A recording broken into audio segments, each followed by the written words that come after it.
USC at Notre Dame. That's the one I was talking about. Notre Dame, 2.5-point favorite. And does this line surprise you? When I first saw it, my reaction, I was a little bit shocked that this is where the betting started. Yeah, Is it still 2.5? I it guess it is. is. As of a few hours ago, at least, whenever I updated these, so this Yeah. line hadn't moved. I think the over under was at 60.5, and it went up to 63, if I'm not mistaken. So Yeah. um, people are thinking there will be more points scored, which really leads me to believe it's going to be kind of a low scoring game. Um,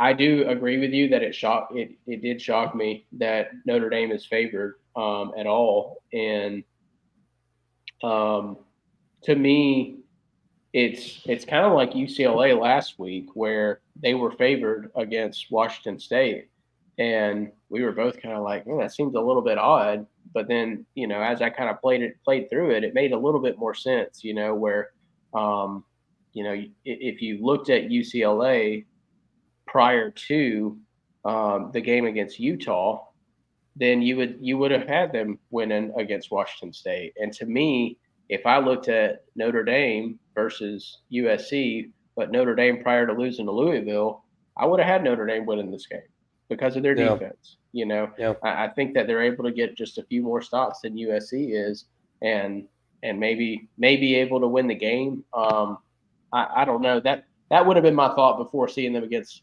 Louisville, right? But now I'm kind of like, man, I don't know. Um, that was pretty recent, and not a whole Yeah. lot can change, in a week. So in UCLA's case, they had a bye week in between. Yeah. What gives me a little bit of hope is Marcus Freeman last year got this team back up off the deck after they got beat by Marshall and got beat by there was another team that they had no business messing around with. I can't remember what it was, but Mm-hmm. Marcus Freeman had no problem getting them up off the deck and finishing the year pretty damn strong, and getting the momentum going into this year. I think he'll be able to get these guys going. And look, I was talking earlier this week with somebody. What is the best thing for a sputtering offense? A USC defense. Yep. I mean, it's just what the doctor ordered. Mm-hmm. It is just what the doctor ordered. A big old pill bottle full of USC defenders, Yep. and Estime is gonna plow through these guys like a bowling ball through pins. It's going to be that part's going to be fun to watch. This Notre Dame offensive line is going to road grade USC's defensive line, and I think this line is correct. The more Mm-hmm. I've sat and thought about it, I think this line is correct. Not to say that USC cannot win this game, because obviously they can. And if it gets to a point where it's just a straight up shootout, I don't think Notre Dame stands a chance. But if Notre Dame can get some stops, then I think that they're going to be in pretty good shape here. Um, let's pull up the stats and let's take a closer look see here.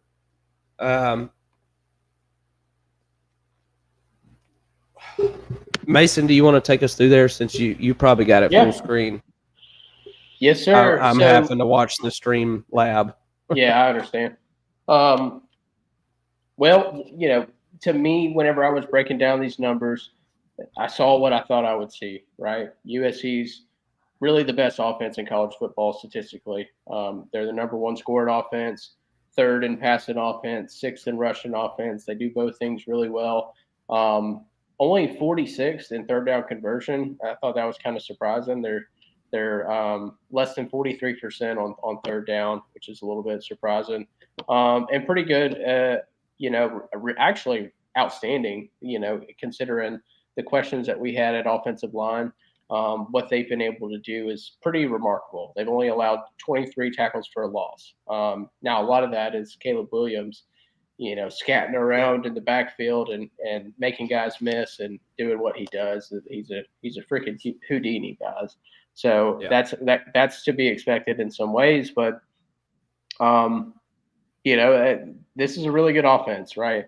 Now, really good offenses tend to score on any defense, right? That's kind of how college football has worked for a while. But I still really think that Notre Dame's defense is good enough to get a few stops. And one area that they're really good in is pass defense. They're, as you see on your screen, they're third in the country in pass defense, averaging less than 150 yards per game. So that's a really interesting matchup to watch. They've got really good quarterbacks and safeties. I'm anxious to see what Caleb Williams is able to do if he carves them up, or if they're able to come up big on third down, and get some stops. Um, I to me, if that's the matchup to watch, and that's going to tell us whether or not they win this game. And but I do like this matchup, and kind of like you said, I kind of like the way Notre Dame matches up with USC as a whole. I actually had it in my notes, like you said. This is exactly what Notre Dame's offense needs, is to face a USC defense. So maybe Sam Hartman is able to go for 300 yards and 3 touchdowns, and Estime's got 110 yards and 2 touchdowns on the ground or something like that, and they find a way to win it. But I don't know. I like the pick of Notre Dame and the points. I have no idea where the over and under is going to hit.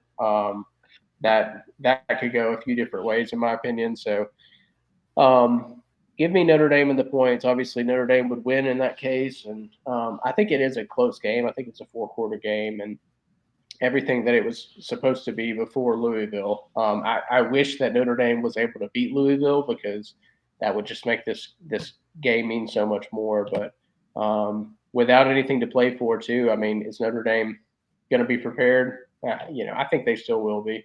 So now they get to play the spoiler for the rest of the season, and or at least against USC is probably the only team that they get a chance to spoil for the rest of the season. But yeah, I like Notre Dame's chances to win this one.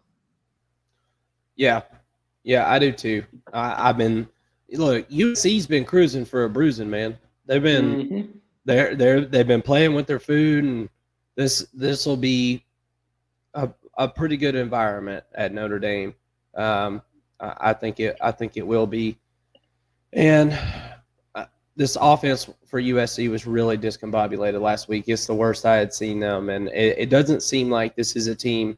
Some teams seem like they're getting better right now, and some teams I think started off really hot, and they're not exactly working their way up. So I don't know. I like Notre Dame in the 2.5 here. This line seems to just be staying right where it's at. So I'd imagine there's probably even money on each side. What do you think about the over/under here, 63? I just don't know about that. I feel like I hate to take an under in a USC game, but yeah, I almost feel like under might be the play here. I kind of like that. Like I said, the line is moving up right now, so Probably want to wait on that one. Yeah, exactly. If you want to wait until it's up to 65 or 66 would be a good one. I'm going to put it on the notes, and we'll revisit this Friday. Yeah. So, I mean, like I said, it opened at 60.5. So that was just yesterday, or I guess it may have opened lower than that, but yesterday it was at 60.5. So, but I think that the matchup there with the passing defense for Notre Dame against USC's receivers, and essentially against Caleb Williams in some ways, is going to dictate the score. And I think that they're going to win a few third down opportunities and force some punts, and it's going to keep the score down. And then I think Notre Dame's offense, they're not good enough to score on every drive, so they're gonna take their L's on some drives, and I could see it. And then still though, when I look at that played out in my head, I'm still seeing a 35 to 38 type of game, which would put it above the 63. So I don't know. It's really tough to bet under against USC. but I just I feel think like that Notre that's the Dame's going play. to be able to sustain the run good enough to limit possessions against USC, unlike Yeah. really anybody's done this year. That's true. That's true. Unless you just run slap through them and USC don't tackle nobody. So I guess that could go two ways. And this USC team is horrible at tackling. Horrible. It's so bad. So many missed tackles. Yep. Unbelievable, ungodly amounts of missed tackles. It'll make your head hurt.